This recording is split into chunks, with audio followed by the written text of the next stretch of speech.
नमस्कार। तबसरा आज दोपहर तक में एक बार फिर आपका स्वागत है और मैं हूं दर्शपाल गुप्ता। तबसरा आज हम करेंगे अमरनाथ यात्रा के लिए तैयारियां शुरू, जेलों में बंद खतरनाक आतंकी को किया जा रहा है देश के दूसरे जेलों में शिफ्ट, कश्मीर फाइल पिक्चर को लेकर कपिल शर्मा के विरुद्ध उभर रहा है गुस्सा और अमेरिका ने दी रूस को चेतावनी। इन खबरों पर हम आज तबसरा करते हैं और तबसरा में हमारे साथ हैं वरिष्ठ पत्रकार सतीश वर्मा जी। सतीश जी, आपका प्रोग्राम में बहुत बहुत स्वागत है। शुक्रिया। सतीश जी, सबसे बड़ी जो खबर इस वक्त जम्मू कश्मीर को है कि अमरनाथ की यात्रा जो हर साल होती है उसकी तैयारियां शुरू हो गई हैं। डिवीज़न कमिश्नर ने एक मीटिंग ली है और श्राइन बोर्ड भी इसमें मीटिंग कर रहा है, क्योंकि अप्रैल के महीने से यहाँ पे जो है इनकी रजिस्ट्रेशन शुरू हो जाती है। इसलिए इस बार लग रहा है कि अब की कोरोना भी अब ख़त्म हो चुका, ऑलमोस्ट ख़त्म हो चुका है जम्मू कश्मीर में, और यात्रा की बढ़ने की काफ़ी उम्मीद है। इसको लेके अभी से तैयारियां शुरू हो गई हैं। नहीं, बिल्कुल ठीक कह रहे हैं। इस बार इसलिए भी ये साल इसलिए ख़ास है क्योंकि पिछले 2 साल से लगातार यात्रा को कोरोना महामारी का कारण स्थगित करना पड़ रहा था।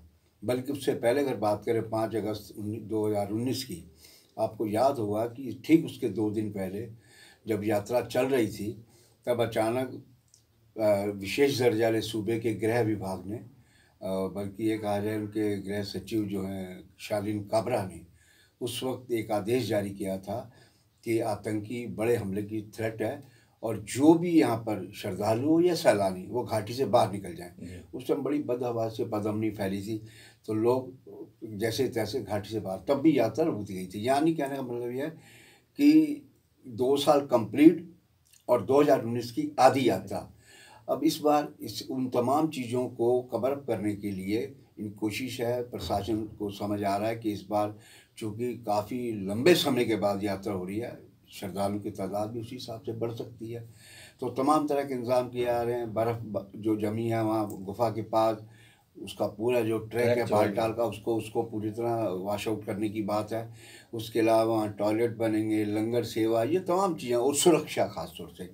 और कहा यह जा रहा है कि ऑनलाइन बुकिंग होगी, जो राष्ट्रीयकृत बैंक जो पहले जो जिन बैंकों के जरिए होती थी, और माना जा रहा है कि इस दिन प्रतिदिन 20,000 श्रद्धालु भाग ले सकते हैं और 40 दिन तक यात्रा चलने की संभावना। तो लेकिन ये सारा जो ब्लूप्रिंट है, ये तो सूत्रों के हवाले से खबर है। जो पूरी खबर है वो लगता है इस हफ्ते जब मीटिंग होगी आने वाले सप्ताह में श्राइन बोर्ड की, श्री अमरनाथ श्राइन बोर्ड, उसमें तमाम चीज़ों खुलासा हो जाए। चूँकि लेफ्टिनेंट गवर्नर खुद चेयरमैन भी है बोर्ड के, इसलिए उनकी कोशिश है कि जो पिछला जो समय बीता कोरोना महामारी के कारण बड़े लोग निराशा लगी थी श्रद्धालुओं को, इस बार और बेहतर किया जाए ताकि श्रद्धालुओं को लगे नहीं अब कोरोना का संकट ऑलमोस्ट ख़त्म हो गया है और यात्रा भी सुचारू हो सकती है। उसके लिए तमाम तरह के इंतज़ाम कर रहे हैं। तो हम कहेंगे ये तो एक शुभ घड़ी है, क्योंकि जो ये सबसे बड़ी हमारी हिंदू की धार्मिक यात्रा मानी जाती है, तो उस नाते इस यात्रा को उसी तरह से उपराज्यपाल मनोज सिन्हा की अगुवाई में तैयारी की जा रही है।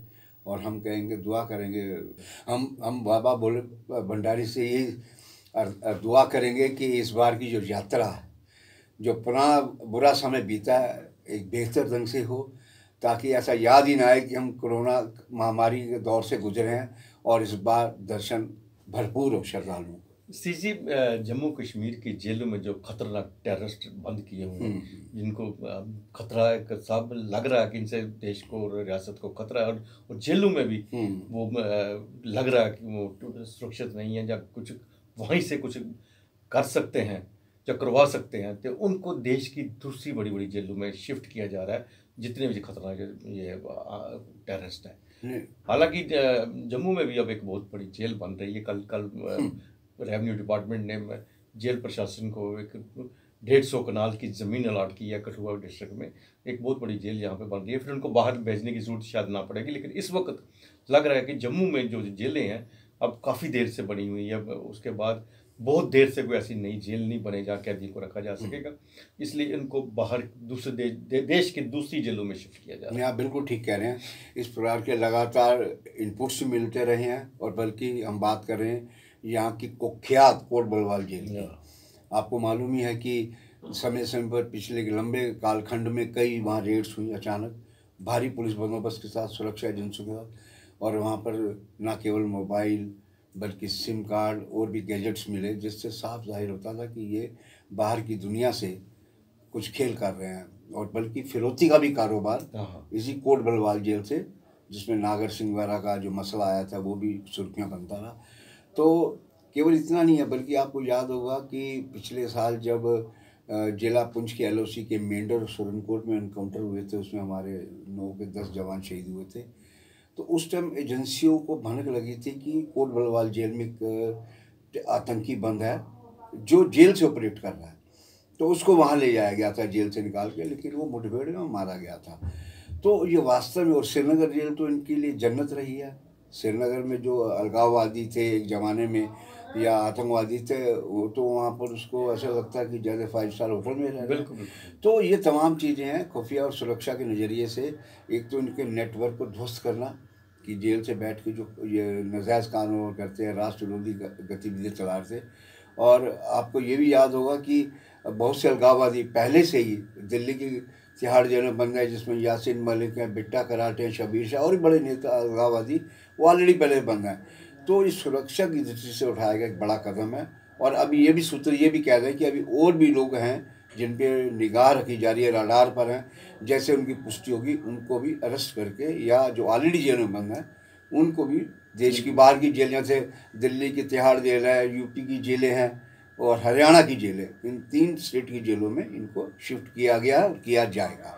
श्री जी, कश्मीर फाइल नाम की पिक्चर आई है जो 90 के दशक में जम्मू कश्मीर के अंदर जिस तरह से वो हालात थे वहाँ के, उस पर दर्शाया गया और उसको लेके एक बड़ा विवाद खड़ा हो गया। पहले तो इस वक्त लोगों ने उस पिक्चर के अंदर वो सब चीज़ें दिखाई गई हैं जिनके बारे में शायद लोग भूल गए थे, जहाँ जो नौजवान थे, यंग जनरेशन थे, उन्हें पता नहीं था।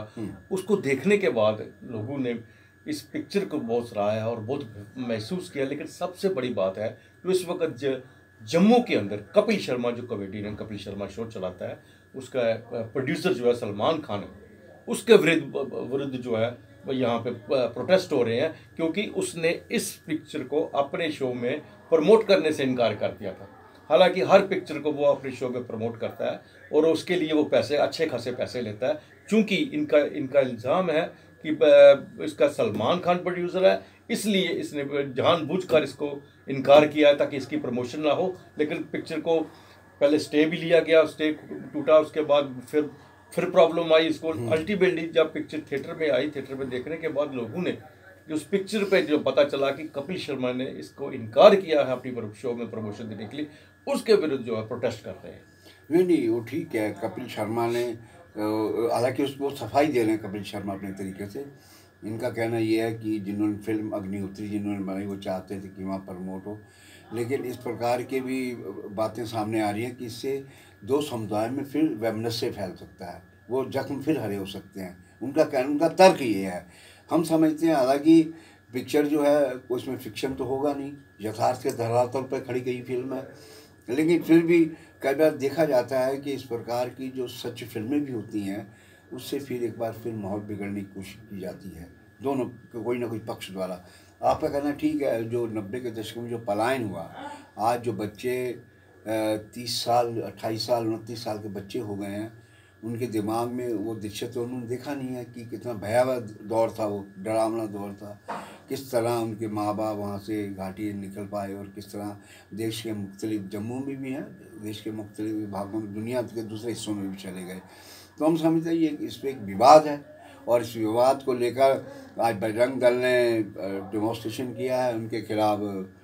कपिल शर्मा शो और सलमान खान पे आरोप लगाया, जैसे आप बताया। लेकिन इसमें एक हैरानी ये भी है कि बजरंग दल जो वैष्णो देवी पे 1 तारीख को लोग श्रद्धालु मारे गए, उसको लेकर आज तक इन्होंने कोई बात नहीं कही, जबकि उस पर भी इनको बात करनी चाहिए। सतीश जी, मैं आपकी बात से बिल्कुल सहमत हूँ कि ऐसी चीज़ों पे पिक्चर नहीं बननी चाहिए जो 2 समुदाय के बीच में कुछ आपस में द्वेष पैदा कर सके।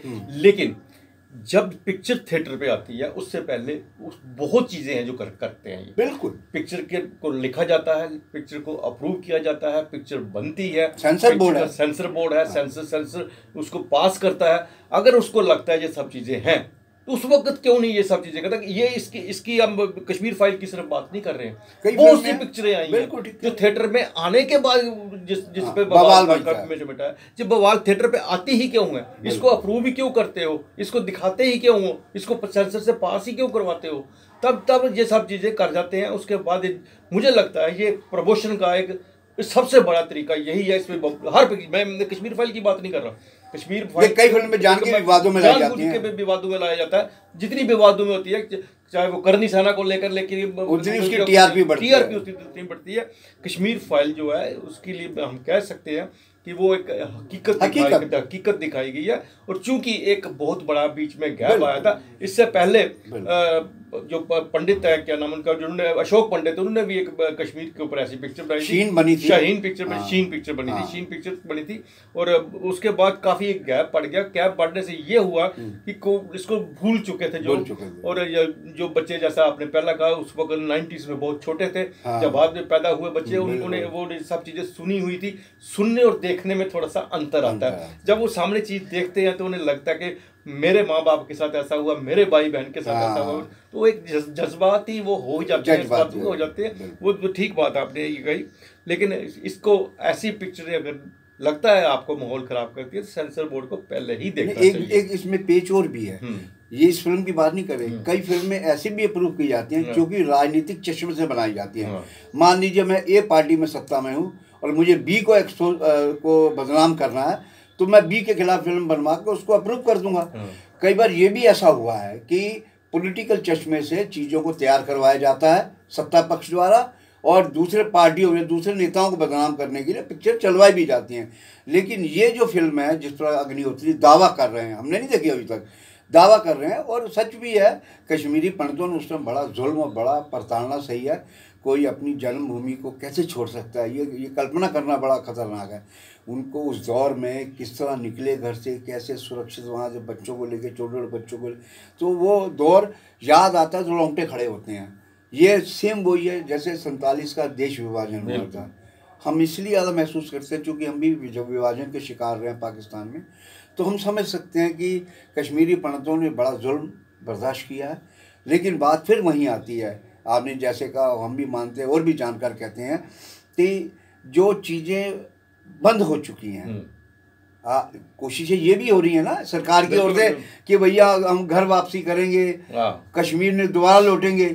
लेकिन इस तरह की फिल्में ठीक है, प्रोड्यूसर के लिए तो अच्छा कमाई का साधन हो सकता है, लेकिन आप जरूरी नहीं कि सारे बच्चे इमोशनल हो जाए। ये बड़ी इंटेलिजेंट क्लास है कश्मीरी पंडित, कोई ऐसा नहीं कि जज्बात में जल्दी आ जाएंगे, लेकिन फिर भी आशंका बनी रहती है कोई दूसरा उनके नाम से शरारत कर दे, ये भी तो पॉसिबिलिटी है। तो इसलिए इसमें थोड़ा सरकार को भी इसमें बड़ा सोच समझ के कदम उठाना चाहिए। जी, यूक्रेन में युद्ध जो है वो अभी भी थमा नहीं है, बहुत बढ़ रहा है। और अब अमेरिका ने सीधी रूस को जो है चेतावनी दे दी है। उसने कहा कि अगर वो केमिकल वेपन यूज़ करेगा तो हम पीछे नहीं हटेंगे।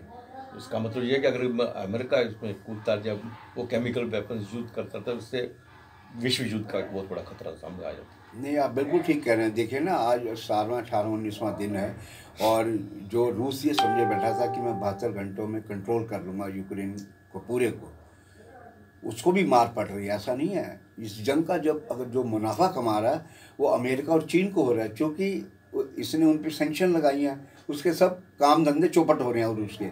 लेकिन रूस ने उसको मूंछ का सवाल बना लिया है। उसका कहना यह है कि इसने शुरुआत कैसे करी कि वो मेंबर बनेगा, तो इसलिए बहुत सी बातें, हालांकि बीच में परसों ये भी उम्मीद जताई लगी दोनों जब पक्षों में बात हो रही थी कि शायद कोई बीच का रास्ता निकलेगा। जिस तरह जेलेंस्की जो यूक्रेन के राष्ट्रपति हैं वो थोड़े नरम रुख दिखाई दे रहे थे। उन्होंने ये भी कहा कि मैं नेटो का सदस्य बनने के लिए आतुर नहीं हूँ, और भी दो बातें कही, तो उससे लगा कि शायद कोई मसला हल होगा। लेकिन रूस पूरी तरह ऑफेंड है, पूरी तरह एग्रेसिव है, और आप देख रहे हैं कि लगातार उसके एक शहर से दूसरे शहर पे हमला करे जा रहा है। और इसलिए ये भी आशंका जाहिर किया है कि रूस ये ना हो कि कई गुस्से में, क्योंकि जब जंग होती है उस टाइम आदमी हर तरीका अख्तियार कर सके, ये ना हो कि केमिकल वेपन यूज़ करे। उसको लेकर अमेरिका ने चताया, नेटो ने चताया ये कि अगर आप केमिकल वेपन यूज़ करेंगे फिर हम भी उसका आपको खमियाजे भुगताएंगे। तो हम समझते हैं कि ये थर्ड विश्व युद्ध की ओर ना जाए। हम तो दुआ करेंगे परमात्मा को रास्ता ऐसा निकाले, क्योंकि जंग किसी मसले का हल नहीं है। बिल्कुल सही कहा आपने। जो आपसी भाईचारे से बात होती है वो सबसे बेहतर रास्ता। बिल्कुल सही कहा आपने सतीश जी। सतीश जी, तबसरा में भाग लेने के लिए आपका बहुत बहुत धन्यवाद। शुक्रिया। ये था तबसरा आज दोपहर तक का। बाकी खबरों के लिए आप देखते रहें पीपी न्यूज़ लाइन। अगर आपने हमारा चैनल सब्सक्राइब नहीं किया तो अभी इसे सब्सक्राइब कीजिएगा, ताकि पल पल की खबर आप तक पहुंच सके। नमस्कार।